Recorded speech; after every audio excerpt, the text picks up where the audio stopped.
పవిత్రమైన గోవు యొక్క ఘృతాన్ని కల్తీ చేయడం అనేది అది స్వామివారికి మనకు జీవితాన్ని ఇచ్చే స్వామివారికి ఇటువంటి అపచారం జరగడం అనేది చాలా విచారకరమైన విషయం. ఇవన్నీ చూసే పాపం కూడా మనం చేశామా అనిపిస్తుంది ఒక్కొక్కసారి.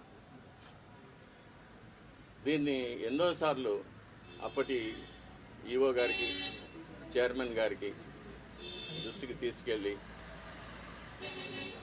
ఇలా ప్రసాదాల నాణ్యత సరిగ్గా లేదు, ముందులాగా లేదు, ప్రసాదాల పరిమాణాలు స్వామివారికి సరిగ్గా నివేదన కావడం లేదు, సరైన ఆగమ ఉక్తమైన కాలాల్లో స్వామివారికి నైవేద్యాలు జరగడం లేదని ఎన్నోసార్లు దృష్టికి తీసుకెళ్ళాం.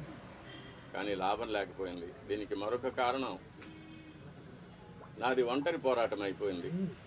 నాకు ఈ విషయాల్లో సహకరించేదానికి నా తోటి అర్చకులు ఎవరూ కూడా వారి వారి వ్యక్తిగత కారణాల వల్ల ముందుకు రాలేదు.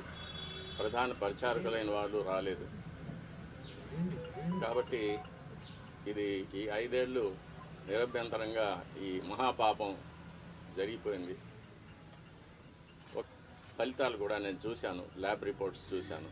ఇందులో కూడా వెజిటబుల్ ఫ్యాటు, అనిమల్ ఫ్యాటు, జంతువుల యొక్క కొవ్వు పదార్థం, స్థావరాల యొక్క జంగమాల యొక్క కొవ్వు పదార్థాలు కలిసినట్టుగా ల్యాబ్ రిపోర్ట్ను చూశాను. పరిశుద్ధమైన ఆవు పాలతో తయారు చేసిన నెయ్యిలో అది స్థావరమైనా కానీ జంగమైనా కానీ కొవ్వు పదార్థాలు కలవడానికి వీలు లేదు.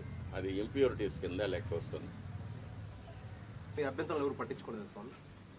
ఎన్నోసార్లు ఇది దృష్టికి తీసుకువచ్చాను, ఈవో గారి దృష్టికి, చైర్మన్ గారి దృష్టికి,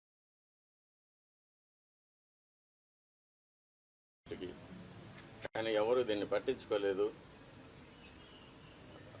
కాబట్టి అది అలాగే జరుగుతూనే వచ్చింది. నేను చూసి బాధపడటం తప్ప నేను ఇంకేమీ చేయలేకపోయాను. దీనివల్ల నేను చాలా ఇబ్బందులు పడాల్సి వచ్చింది. అయినా పర్వాలేదు, మా స్వామి కోసం నేను ఇది చేస్తున్నాను. మా స్వామి తృప్తిగా నైవేద్యాలు స్వీకరించి ప్రసన్నుడుగా ఉండి భక్తులను అనుగ్రహిస్తే అంతే చాలు. నా ఇబ్బందులు అది నాకు దాని గురించి నాకు ఎటువంటి కష్టం లేదు.